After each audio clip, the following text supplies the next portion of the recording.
कौन होते हैं HNI, जिन्होंने छोड़ दी भारत की नागरिकता, अब किस देश में जाकर बसे, क्या कहता है सरकारी डेटा। पिछले कुछ सालों में भारत के तमाम अमीरों द्वारा भारत छोड़कर दूसरे कई देशों की नागरिकता लेने के मामले सामने आ रहे हैं, जिसने सरकार की चिंता बढ़ा दी है। हालांकि इन लोगों ने भारत छोड़ने के कई कारण भी बताए हैं, जिनमें शिक्षा, पॉल्यूशन समेत तमाम कारण शामिल हैं। दरअसल विदेश मंत्रालय के आंकड़ों की माने तो 2022 में 2,25,000 भारतीयों ने भारत की नागरिकता छोड़ दी है। साल 2011 से 2022 तक नागरिकता छोड़ने जाने के मामले में यह नंबर सबसे ज्यादा है।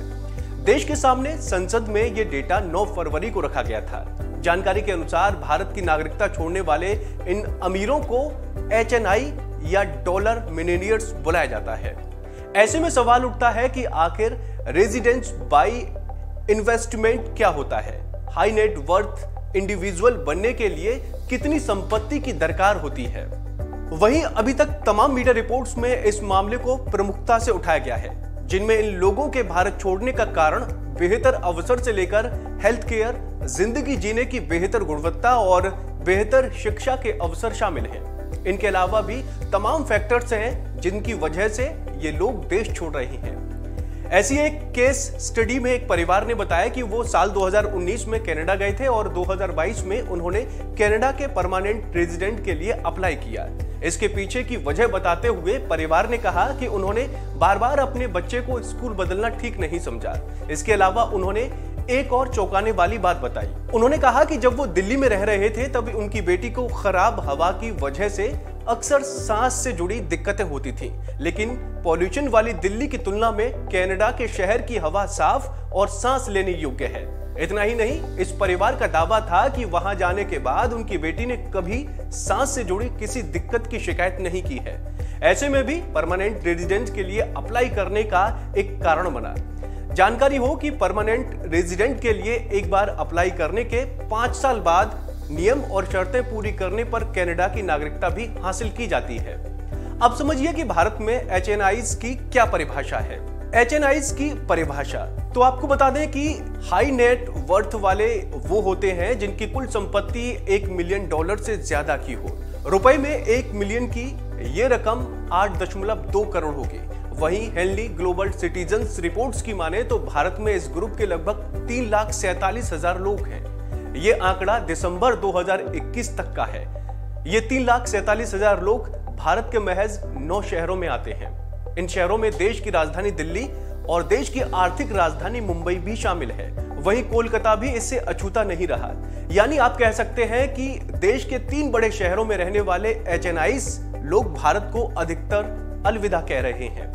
वहीं इन शहरों के अलावा बेंगलुरु, हैदराबाद, पुणे, चेन्नई, गुड़गांव और अहमदाबाद बाकी शहर हैं। लेकिन खास बात यह है कि इसी रिपोर्ट के मुताबिक प्राइवेटली हेल्थ वेल्थ यानी ऐसे हाई नेट वर्थ इंडिविजुअल के मामले में अमेरिका, चाइना और जापान के बाद इंडिया चौथे नंबर पर है।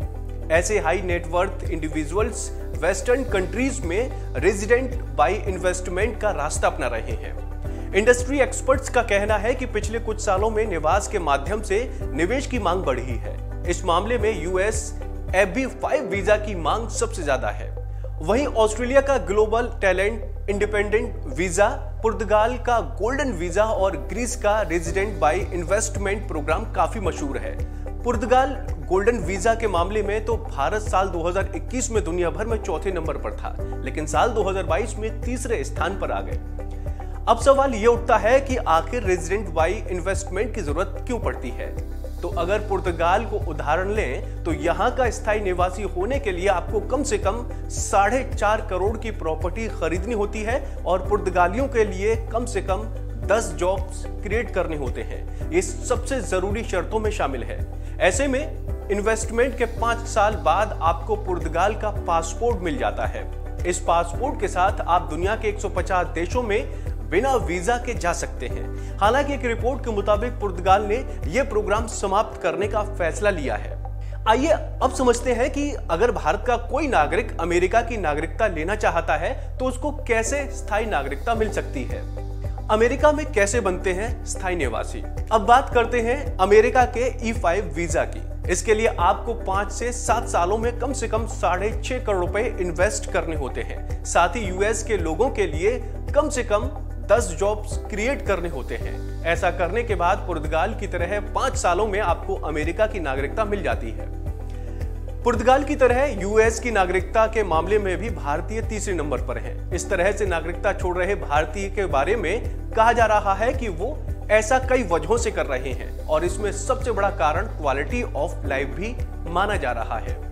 वहीं एक रिपोर्ट में भारत के बारे में भी कुछ बातें कही गई हैं, जैसे भारत असमानता वाला देश है। तो चलिए आपको बताते हैं कि इस रिपोर्ट में भारत के बारे में क्या कहा गया है। भारत असमानता वाला देश। दुनिया में असमानता को लेकर जारी एक रिपोर्ट में कहा गया है कि भारत एक गरीब और असमानता वाला देश है। रिपोर्ट के अनुसार हमारे देश में रईसों के हाथों में बहुत पैसा है। वहीं अखबार इंडियन एक्सप्रेस ने इस रिपोर्ट के हवाले से लिखा है कि देश की कुल कमाई का 57% हिस्सा ऊपर के 10% तबके के हाथों में है, जबकि देश की कुल कमाई में 50% यानी देश में नीचे की आधी आबादी का हिस्सा मात्र 13% है। इसी रिपोर्ट के अनुसार साल 2020 में दुनिया की कुल कमाई में गिरावट हुई। इनमें से आधी गिरावट अमीर देशों में हुई। वर्ल्ड इनइक्वालिटी लैब की रिपोर्ट के अनुसार भारत गरीब और असमान देश है। इस देश में रईसों के हाथ में काफी दौलत है, जबकि भारत का मिडिल क्लास ऊपर के तबके की तुलना में गरीब है। देश की कुल कमाई में मध्य वर्ग का हिस्सा 29.5% है। सबसे अमीर 10% लोगों के हाथों में 33% दौलत है। कमाई में सबसे अमीर 1% लोगों का हिस्सा 65% है। तो दोस्तों, उम्मीद है आपको हमारी ये जानकारी पसंद आई होगी। ऐसे ही तमाम अपडेट्स के लिए आप देखते रहिए वन इंडिया।